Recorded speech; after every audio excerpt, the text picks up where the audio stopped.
Hello and welcome, everybody out there in Union Arena Deckland. Before we jump into the action, first off, let's give a small little shout out to Lullaby Anto from D3. Anto, want to say hi? Hello, guys. I'm excited to be here. Yeah, very excited to have you. So today we are going over a deck tech of Todo Mechamaru, also known in some circles as Jujutsu Kaisen.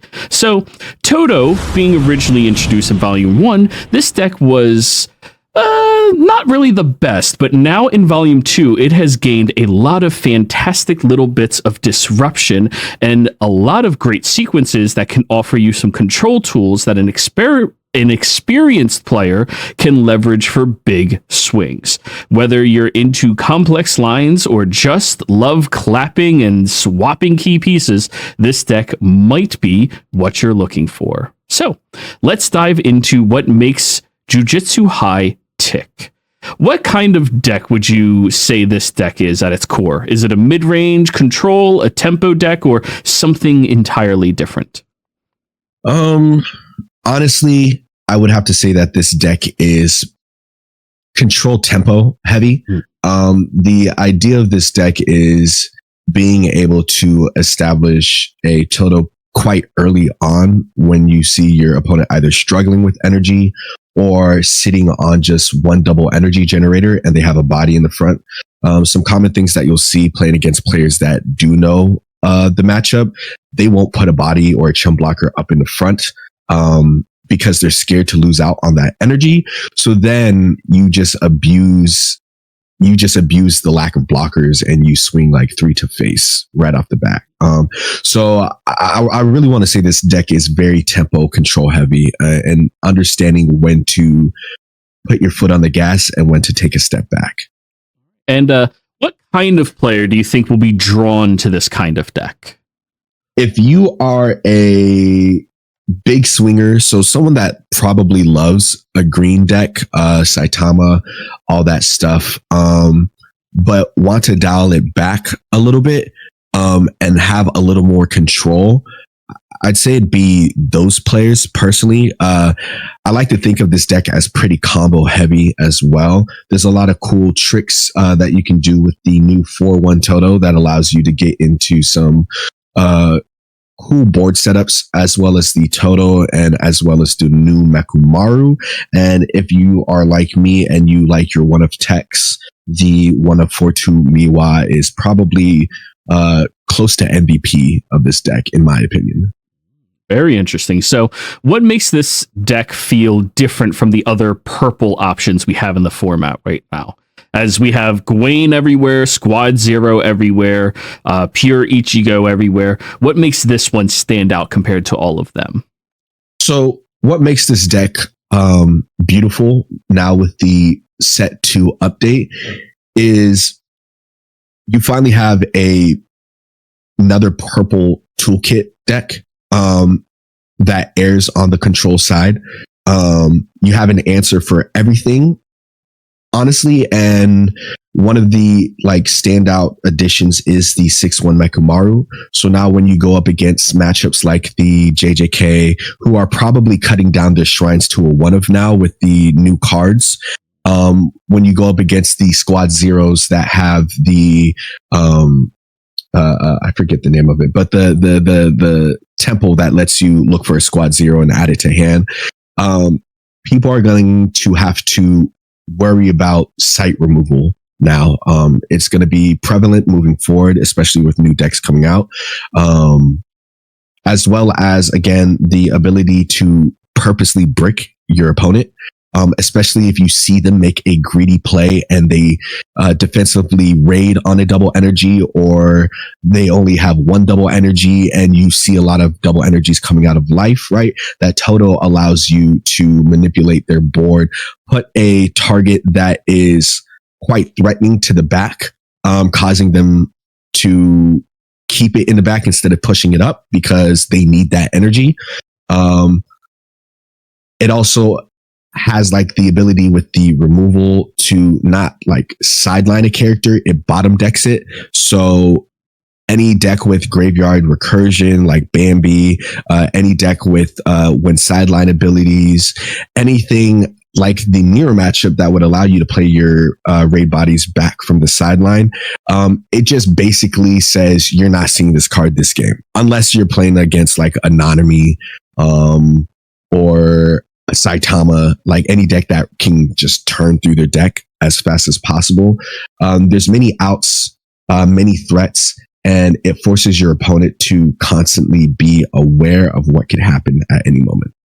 Perfect. So let's focus on the stars of the deck itself. As we just discussed a little bit, Toto and Mechamaru. Can we go over the Toto package individually, all of the Toto cards and how they synergize or what they play a role in this deck in order to achieve? And we can start with a 0, if you will. Yeah, so the Totos, it took me quite some time with this deck to realize that, you know, the Mechamarus they're cool, they're fun, but they're more of support. The deck honestly thrives around Toto. If you don't see Toto, it feels bad. The 0 Toto is a great early option just to have established on your board. That way, once you set up the 5 energy, you can defensively raid to protect yourself, or you can have that Toto set up right away. Especially if you have another Toto in hand, then once you defensively raid, pull up their double energy, and then you have another one. It just adds a lot of pressure. Once again, you're kind of baiting your opponent to say like, yo, bro, like if you swing at me right now, I could defensively mess you up. And have a 6K blocker. It's very self-explanatory. It's your standard 1500 BP 0 drop. Add this card to your hand. So if you are in a situation where you are bricking, hopefully you get hit and you find this out of life. But it's your standard 0 drop. Moving on to the next Toto that we are running. We're actually running the 3-1 Toto. We're doing a 2-2 split. And like I had just mentioned, not seeing your raid Toto feels bad. It feels extremely bad, especially in the mirror matchup. If you don't see your raids at all, you're kind of like ish out of luck, and you need something to add more threat, more pressure. Going back to that early situation when your opponent is not putting anything in their front board because they're scared to have their energy screwed up. Well, if you see this Toto on curve and you get it situated, well, now you're kind of threatening them to place something in the front, because if they just keep it empty, the baby Toto's getting this Toto's getting pushed. One of your 0 drops that's already in the front is up there, and you're threatening 3 damage. You're also potentially threatening 5 if you have the Toto in your hand and an extender.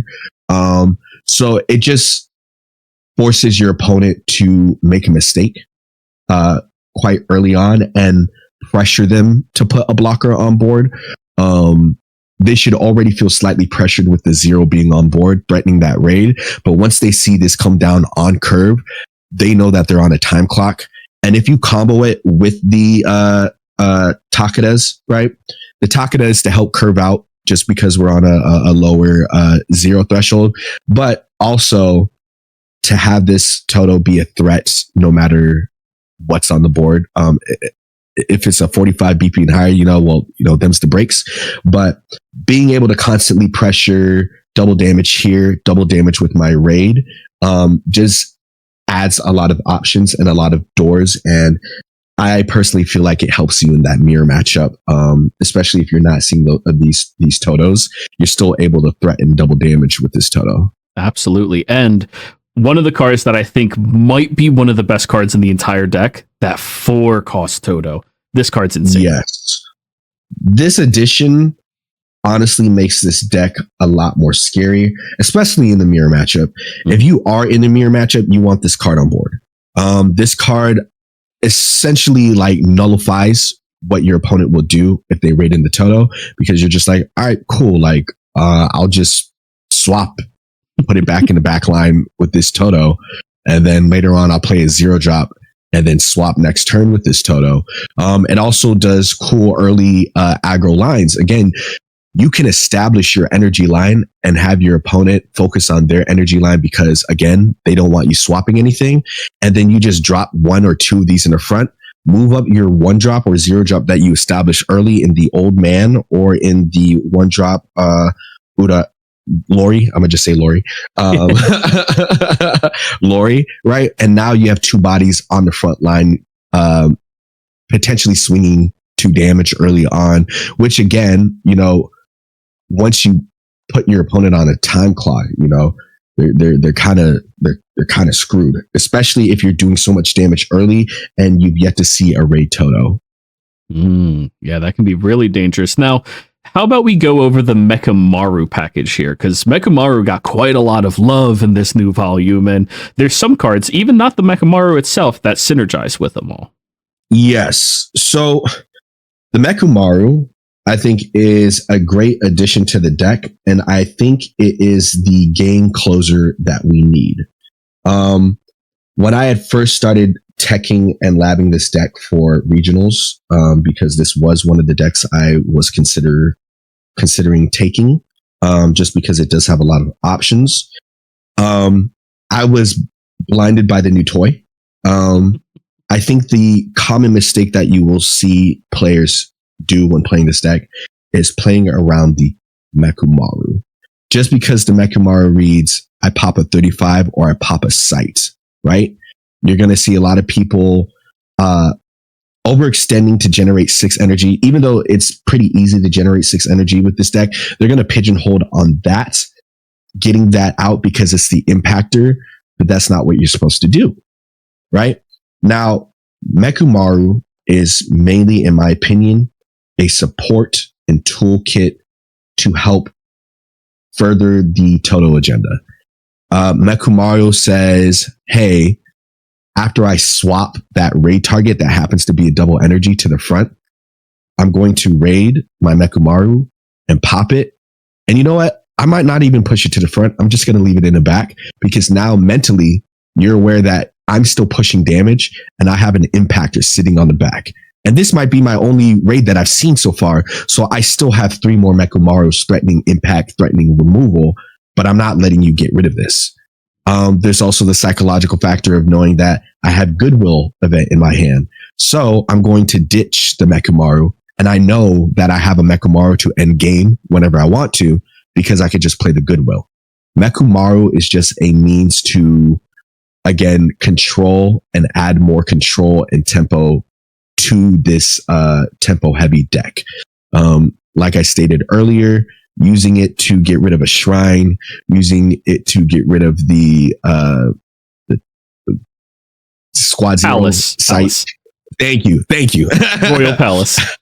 Thank you. I've been playing that deck so much I still don't know the name of the card. Yeah, it's that thing. Using it to get rid of the Royal Palace, right?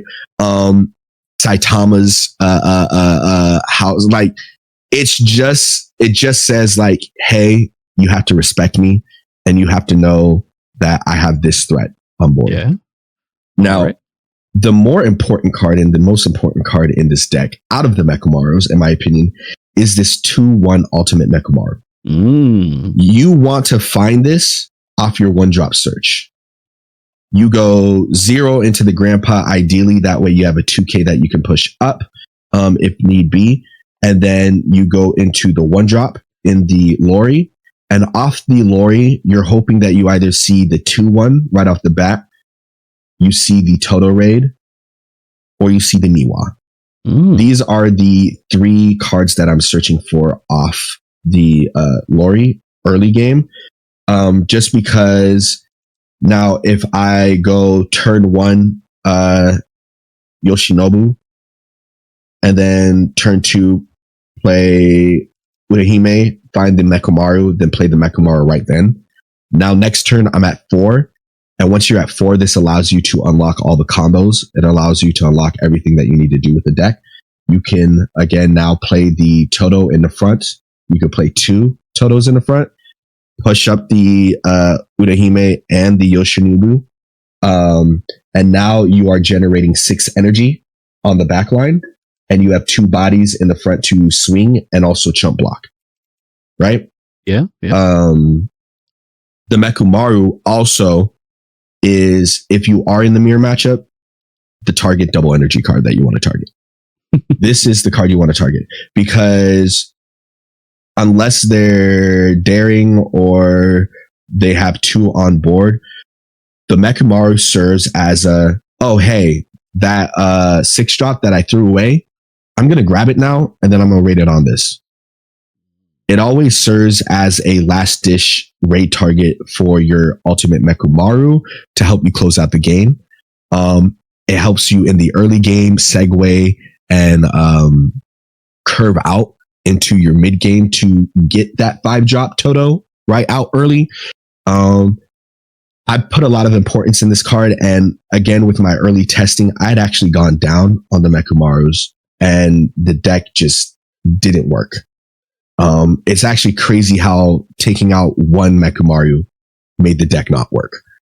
Like, this card is actually that important, and I'm starting to understand the importance of this card in certain decks. I normally don't do a energy stander for most of my decks, because I personally don't like it, because again, it doesn't have a trigger. Yeah. But with certain decks, Yellow Full Metal that's going to be coming out, there are decks that need this in order to operate, in order to curve out, and also to be that last dish raid target for the 6-drop. Now, the fact that it's a raid target just makes it so incredibly good in this type of deck. And the fact that we have multiple double energy raid targets, especially the Toto that can be flexed around for some of these crazy combos where, like, I'm gonna just play this in the front, swap it back to the back, then raid on it to move back to the front, and now I'm swinging with 4 swingers because I was able to do is some cool things. I've had turns like that on curve, going Toto to the front, swap it with the old man, swing 1 out of nowhere. Gee, you know, like fire. It's amazing. Now, what most people are going to continue getting blinded on, again, is the 3/1 Muta, the new Mechamaru. This card is amazing because on play, if you have 5 other Kyoto school traits or a Miwa, 1, 2, right? Oh, we're getting to Miwa. She's insane. Or Miwa, right? You can neg something on the board 1,000. And what a lot of people are going to be doing early on playing this deck is running a 4 of here, getting rid of this Toto, and again, playing around the Mechamaru. Oh my gosh, my opponent just played a 4-drop. I'm going to play this, and then I'm going to raid on that, which is like normally like how I want to raid on that and just pop it. But again, they're running 4 and they're just focused on 6 energy and just playing these. And then now all your impact in the deck is gone after I popped all 4 of your raids. The fact that you saw 4 of them is crazy itself, but I survived. And now I just need to block out your Toto. Like, there's nothing threatening ending game, what having this Mechamaru though does unlock cool combos with the Miwa. Sometimes I want to go up to 2 of with this Miwa because I do love this card, but I feel like a 2 of in a deck that's so tight might bog it down. I literally don't know what to take out. I've tried taking certain cards out, and the deck just doesn't work the same. It's quite insane how taking out one what is it? We Are My Friend. Like, bro, I could show you. Like, used to try out running one of these non-existent memories just to see how it works. Adding one old man just to see how it works. Deck does not work the same. It's quite insane. But this does, again, is a tech option, allows you to do some cool removal with the raid or the Miwa, or again, just reduce one of the 4K bodies to a 3K. That way this Toto applies pressure. Now you can't block this double if the Takana's not there. So very self-explanatory. And then the standard 0-drop, right? The new raid target, which is amazing to have. It's also a get trigger, add to hand, your standard 1500 BP. Doesn't have as much pressure as the 0-drop Toto, just because, again, if you're not generating 6, then it's like, I normally pitch this card. Yeah, this card is normally it's either like early on, I might not push the Toto up to swing because I don't want to lose my raid targets. But this dude, like, I'll push him up, swing. If he dies, he dies. Yeah, he dies. You know, that's a risk you are willing to take. Yeah. So, one other card I wanted to touch on in this deck before we get over to the fun little Goodwill event that I believe deserves its own spotlight is Miwa, the 4-2 and the 3-1 Miwas. Now, the 3-1 is new, but the 4-1 gets memed on all the time for being a horrible card. Now, I'm with you. I'm a believer. I like the 4-2 Miwa.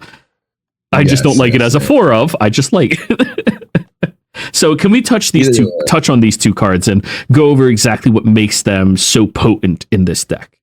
So funny enough, you like in lists, I am starting to see the 4-2 Miwa played a lot more. I think people are starting to understand the value of this deck. And once again, I contemplate going up 2 on the Miwa. There's some cool Goodwill events 4-2 Miwa shenanigans that I get up to. Because some people just hyper fixate on this card and they're like, I need this off the board. And I'm like, well, it's back and you lost another body. So like, wah. The 3-1 Miwa is amazing because it gives us another name for the Mechamaru's. It also gives us a draw 1, trash 1, which helps us filter through the deck. It's always good to have a draw 1, trash 1, especially one that holds so much value as a name. It's also a double energy generator, and it also happens to be a draw trigger as well as the namesake, like I stated before. This body is normally the body that I will rotate to the front for an extra swing if I have the 4-1 Toto on board and I want to swap and put like a 3K body to add pressure. The Miwa's getting thrown up there for sacrifice. Because once you get late game and you have all these Kyoto High names on board, you don't really have to worry about having this on board for the Mechamaru's. It's just an added bonus that if it is on board, you don't have to worry and you do get impact. I do want people to understand that Mechamaru does not have permanent impact. It only gains impact if you have a Miwa or you have 5 other names on field. 5 or 4? 5. Yeah, 5 other names on board. Pretty self-explanatory. It's a good card to have. Now, the 4-2 Miwa, the reason why I rate this card so high is because late game, I'll have a double attacker, I'll have a double damage swing, and I'll have an impactor, and then I'll just have a basic 3K body or a Toto in front. So I'm showing you 5 swings. I'm showing you 1 double damage that is going to remove a body. So I'm showing you 4 swings and you don't have a blocker. I'm showing you another potential 4K or another Toto that's threatening, and then I have the impact. So it's almost like an overkill to an extent, but I'm learning more and more. I love double attack over double damage. Oh, yeah. And some of the new cards that we're getting is going to be fun to test with when we get to like AOT, and then the Rurouni Kenshin set.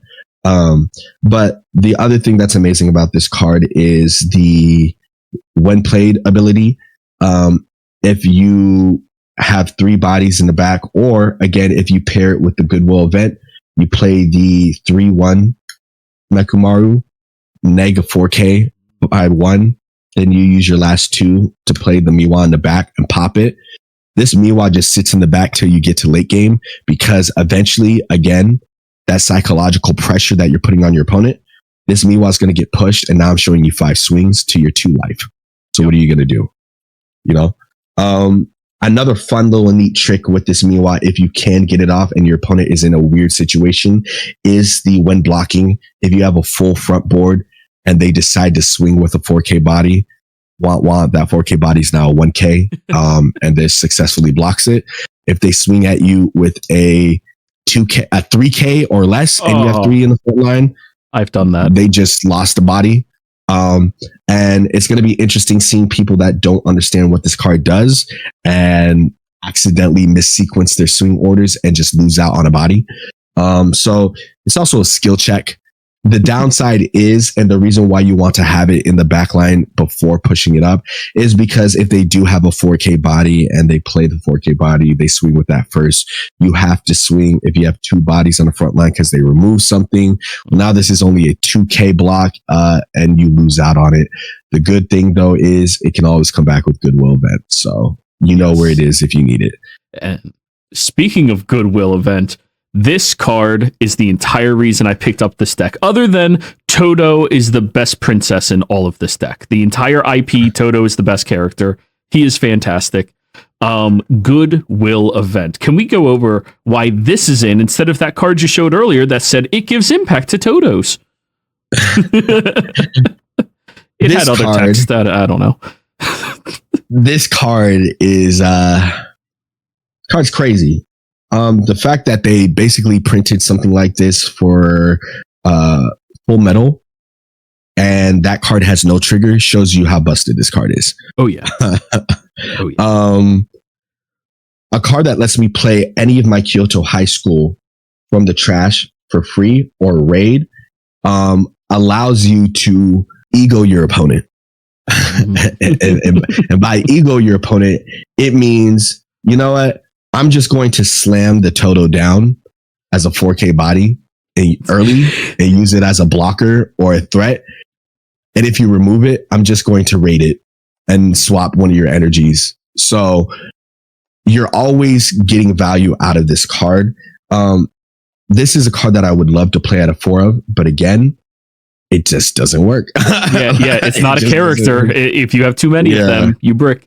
It just does not work. Now, reading the card on the surface, it doesn't have a noticeable synergy with the 4-2 Miwa. Can you walk us through real quick what the actual synergy between these two cards is? Okay. So with the Goodwill Hunting, like I stated early, the synergy is, right? Because we only get 3 action points. So if you do have an extender and you want to do something crazier, cool. But if I see this Miwa early game, right, and I have the Mechamaru established and I have the extender, I'm going to be extremely greedy. What I'm going to do is I'm going to, well, actually, if we're talking about the Goodwill event. Yeah, the Goodwill synergy. Yes. Yeah. So basically, if you do that early gameplay, right, you're greedy with the Miwa and you play it out early, you pop whatever 3K body they have on board as a blocker, because that's probably the highest they're going to have, right? You could play this in the front as a blocker, raid into your Toto, swing for 3 damage, whatever bodies you have. If they remove this, your Goodwill plays the Goodwill, you grab the Miwa, you use the Goodwill event to play the Mechamaru for free, reducing their 4K body by 1, and then the last 2 action points that you have, you're playing the Miwa and you're popping it. Mm-hmm. Yep. Because the Goodwill says you pick up a Kyoto High, you play something with 1 AP. Yes. As something I did not realize the first time I played Toto. Yes. You can grab any Kyoto High back from graveyard. The only caveat is you can play a 1 action point. So again, you play the 3-1, nega 4K, then you play the Miwa out. Boom, you have another removal, right? So now you have 5 removals in the deck, 6, 7, 8, 9 removals in the deck, depending on how you sequence it and play it out. So to start to wrap this up, what kind of misplays do you see newer players making when they're trying out a deck like this for the first time that you want to forewarn them before they end up taking it to an event and not realizing the true potential that Toto and Mechamaru have? Once again, I want to what's the word? Reiterate. I just want to reiterate the 6-1 is a support package. It is not the main focus of the deck. Yes, they printed out a removal for the Mechamaru, but if you have a deck that doesn't ramp like green or ramp like other decks that ramp, there's no need to pigeonhole yourself on getting the 6 energy because you don't want this to just sit on the board. We only have 4 impact cards in this game. you want this to close out your game, or if they have an annoying site that needs to get rid of, you target that. Sadly, Full Metal, you won't be able to target that site because it cannot be removed. But there are decks that do have sites. There are people and are players that I have argued with that say site removal doesn't exist in any deck. I don't have to worry about that. You can punish them. Punish those people. Yes. Do it for me, please. Yes. We encourage that on this channel. We do. the other thing that I'm gradually learning myself and trying to figure out is, and it takes a lot of practice, you need to know when to be greedy. And by greedy, I mean, F it, go into the early Toto raid and get that 3 damage out. Go into the early Toto raid, get that 4 damage out early, right? Know when to be greedy, because if you are ahead of the curve and you have the removal in hand, you have the goodwill, you know that if they clap back, you're just going to get that Toto back. By all means, get that free 4 damage out of the way, because now you only have 3 life to end. And if you are seeing your Mechamaros, if you high roll and see the Mechamaros, or you find them off the search, well, now again, you're just slowly whittling them away. And honestly, like I had stated earlier, you don't always have to have the Mechamaru in the front. Some plays that I've done in my play test against Div, and one thing that he was very surprised about and like applauded me for, is the discipline on late game, raiding into this, popping something, then swapping this Toto to the front and putting this Mechamaru in the back, and threatening, okay, you have to block these swings. You only have 2 life. Yep. You have to clear board here. Your board is gone. Because if you take life, this Mechamaru in the back has impact. That's game. So knowing when to pressure your opponent, knowing when to keep this in the back, knowing how to mentally play mind games. The last thing I want to point out is it's okay to play these raw. It's okay to just drop a raw Toto to the board. We like it better raw, because once it dies, you can just get it back with goodwill. I will preference that sometimes you don't see your goodwill event. So the third and final thing that I want to leave you with, don't depend or rely on the goodwill event for your game. Play as if you're not going to see the goodwill event. If you see the goodwill event, by all means, change up your play style, change up the tactics, but don't play with the idea that the goodwill event is going to find its way into your hand, because now you discarded the Mechamaru, you discarded the Toto for what? Yeah, you're not seeing it. They're gone now, you know? So don't rely on the goodwill event. It's just an added accessory, another tool that allows you to abuse your opponents. All right. Well, thank you so much for breaking down this underrated gem of a deck that we have here today.